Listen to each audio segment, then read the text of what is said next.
Hello everyone, I am Tessellating Hexagons, and yesterday, as I keep saying, was the second Super Saturday of 2018, and one of the 5 countries that revealed their song was my very own pet country, San Marino, and they had a national final.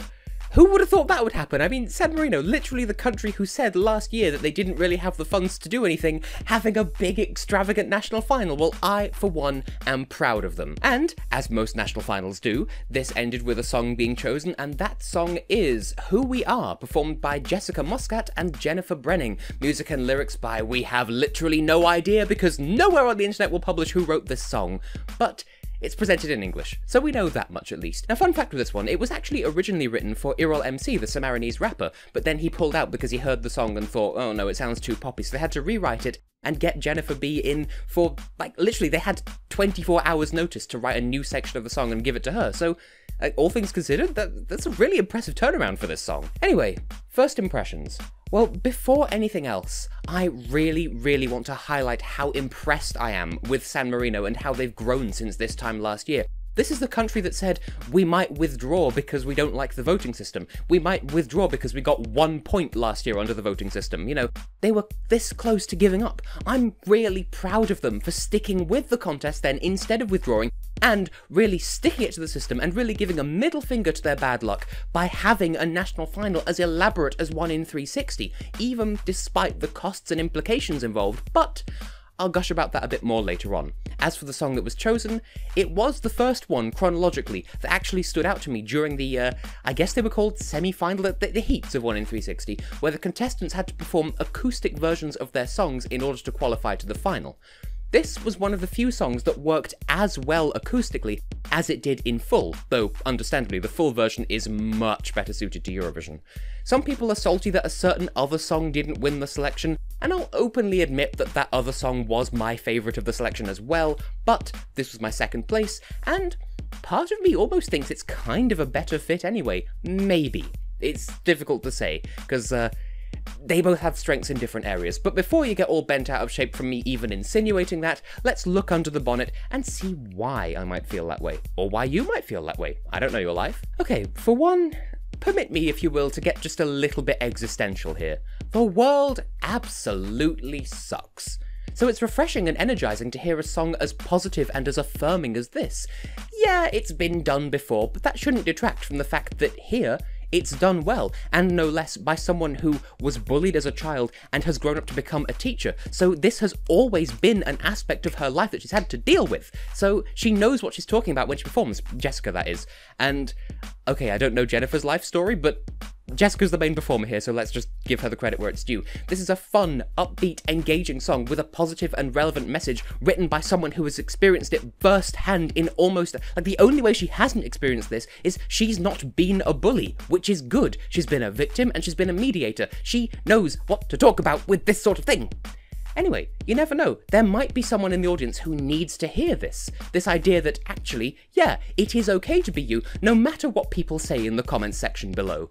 And that's lovely. And in keeping with the universal nature of the message, the song as a whole is universally accessible too. What I mean by that is, there's no stylistic choice in this song that's likely to alienate you all that much. Yeah, that means that it's not as risky, but it also means that no one can say, oh, I don't like this because it's too insert genre here, because it's accessible and pop-friendly. Chances are, you can relate to at least some of the message, and you can bop along to at least some of the instrumentation. There is something for everyone here. This is all made more effective by the fact that both singers independently are very talented people. I dare say this is Jessika's best national final candidate song in her entire career, because for those who don't know, Jessika has been a regular in Maltese national selections but has never won, and so she took part for San Marino and succeeded, so good for her. And she brings her best vocals to this song accordingly. And Jenifer, I don't know as much about her, but she delivers the rap section with so much conviction, both live and in the studio. You wouldn't have thought that that was written in less than a day and given to her to rehearse in less than a day. she's such an effective hype woman. Now, some hype people do sound forced or awkward or annoying or whatever. Like, you might hear, oh yeah, give it up for so-and-so, yeah, clap your hands. Like, for some people, that's annoying. But here, it just sounds like positivity, encouraging more positivity. It doesn't feel intrusive or obnoxious. She knows when to tone it down and be a bit more quiet so that Jessika can really shine. Now, that might sound like a bit of a substanceless point to make, but, well, I just think it's worth acknowledging, and this isn't just me being biased because it's my pet country or whatever. And if we're going down the rabbit hole of things that appeal to me, then I shall give a worthy shout out to the song's overall progression. It's typical enough of the genre, yes, but in this case that just means that it doesn't take risks that won't pay off. It starts strong but restrained, then builds up into a convincing first refrain that establishes what you can expect from the refrain as a whole, then pulls back into the rap section, which sounds like a more developed instrumentation of the first verse, then shifts back into a more developed version of the refrain, then a piano-led breakdown that comes at just the right point to keep the song feeling like it ever goes stale, and then of course it explodes back into one final big refrain to make sure that it leaves on a high note. But what do I know? Clearly I'm just biased because I like the flag, except, oh wait, a lot of Eurovision fans are biased because they like a certain country's flag, and actually, I'm being surprisingly reasonable here. Well, accuse me however you want, I'm still going to give due credit to things that you might not like about this song because all of my reviews are balanced and that's the way it will always be. First and foremost, as I touched upon before, the message is really generic. It's a stock pop song message. It's something that you sing about when you don't really know why you're writing a song. Sure, in the end, it's delivered with conviction by someone who knows what they're talking about, and it does still feel positive, but it's not as substance-heavy in the grand scheme of things compared to some of this year's other offerings simply by way of saturation. It's nothing we haven't heard before. Secondly,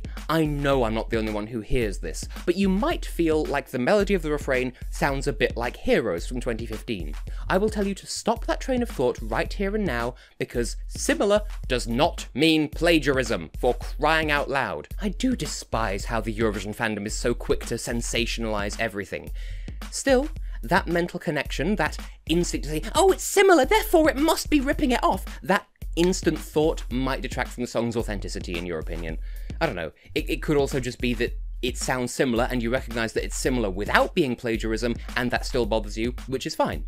On a much more basic level, you might just cringe at the rap section because it's your reflex, just because it's amateur rap. Like, I'm not going to say, oh, it's a white woman, so clearly she can't, because let's not bring that into it, because that's just not necessary. As far as rap sections go, this doesn't feel forced, and Jenifer's delivery of it is actually very convincing. Trust me, if it were rap with a capital C, I would call her out on it. They don't get any special exemptions just because it's San Marino. If it were bad, I would say so. It may be relatively tame, and it may be a stock subject, but it's delivered well. Still, that won't stop some people's cringe reflexes, and if you can't help it, I suppose you can't help it. So it goes. Now, for the ratings out of 10... I suppose, in a way, it really doesn't matter what I say here, because no matter what score I give, people are going to accuse me of favouritism either way, just because Little Soon Moo is a very good friend of mine in terms of, I don't know, I just like San Marino for some reason that no one can quite understand. But, in all honesty, I give this a personal 9. As I said, it was my second favourite from the national final, and now that it's been chosen, I'm going to get behind it as best I can. True, a certain other song would have received a perfect 10 from me instead, but that wasn't chosen, so we have to accept that and move on. I like the positivity that's present throughout this song, and not just in the message, but actually on stage between Jessika and Jenifer as well. The song really does seem like the prime candidate for some online article or other to summarise the whole thing as girl power, and they'd be right for the wrong reasons. It's not really meant to be a girl power anthem, it just happens to be delivered in a girl power kind of way. But they have great chemistry with one another, they have great camaraderie from the 10-day songwriting camp from 1 in 360, and the song is just fun, and it's more marketable than the certain other song from the national selection. That, I think, is the main dividing line. Whatever the case, I enjoy this one. And as for the technical execution, again, you won't take me seriously no matter what I say, so you'll have no problems with me giving this a 9. Okay, so rap isn't a popular choice for Eurovision, and yes, a rap song has only qualified once, or maybe twice if you count Greece 2011, thank you to whoever pointed that out, I had forgotten about that. But this song was originally written with an actual rapper in mind, who only dropped out because he thought the song sounded too pop. Joke's on him now, I guess, because the person they replaced at 24 hours notice has done an absolutely bang-up job. Jenifer's execution of the rap is highly believable. I believe every word she says, from the message to the, yeah, I believe in Jess, she's also a good performer. Like, I believe all of that. I don't find it cringeworthy at all. Other people will just because it's San Marino, because it's a white woman rapping, because they're out of touch. Oh, go and take your prejudices elsewhere. Speaking of elsewhere, In other parts of the song, the instrumentation is entertaining, engaging, and enjoyable to listen to, and well, there isn't really anything I can pull the song up on other than perhaps it's not the most mind-blowing, groundbreaking piece of innovation, so it is a tiny bit derivative, but I think it works. San Marino can be damn proud to have these ladies representing them, and you would have thought that that would mean that this is a step in the right direction for San Marino. And you'd be right. It is a massively strong step for them all things considered, but not as strong of a step as I'd hoped.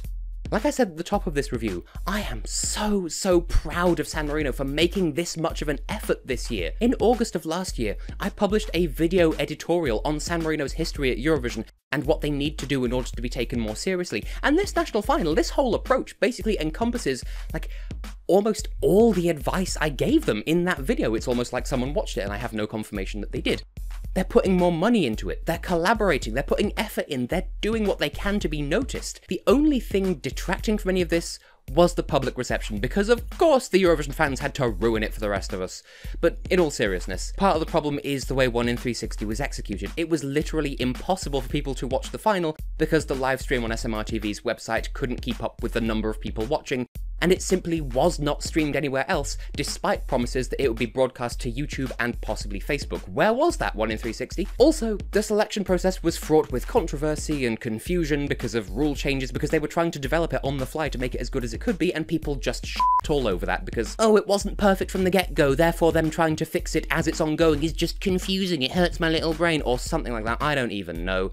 But it brought the thing into relative disrepute in the eyes of the fandom. It's a damn good effort, quite frankly, and I hope San Marino keeps it up next year, but learns from this experience, polishes it, streamlines it, improves it. This could end very well for them a few years down the line. Just please don't give up just because of the vocal minority who take pleasure in taking the piss. For now, focusing on the present, will this song make a dent in San Marino's unfortunate qualification record?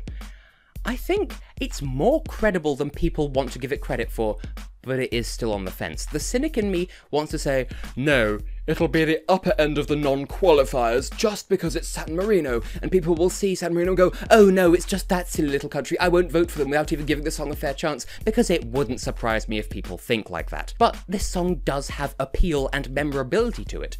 I want to believe that people will give this song a fair shot, because for all the effort they put in, and for the quality of song they got out, not just in the one they chose, but in the final as a whole, they deserve fair treatment. I want to see this in the final. I dare say it deserves to qualify. We'll just have to see if the public and jury see what I see in this song. I mean, there have been times where I've woken up in the morning and this is the first thing that's stuck in my head. So here's hoping. Please, give San Marino a fair try. They deserve it. And to Jessika and Jenifer, I wish you the very best of luck. I have been and will continue to be Tessellating Hexagons, and I wish you the very best when you get to Lisbon. See you in May, and hopefully in the final.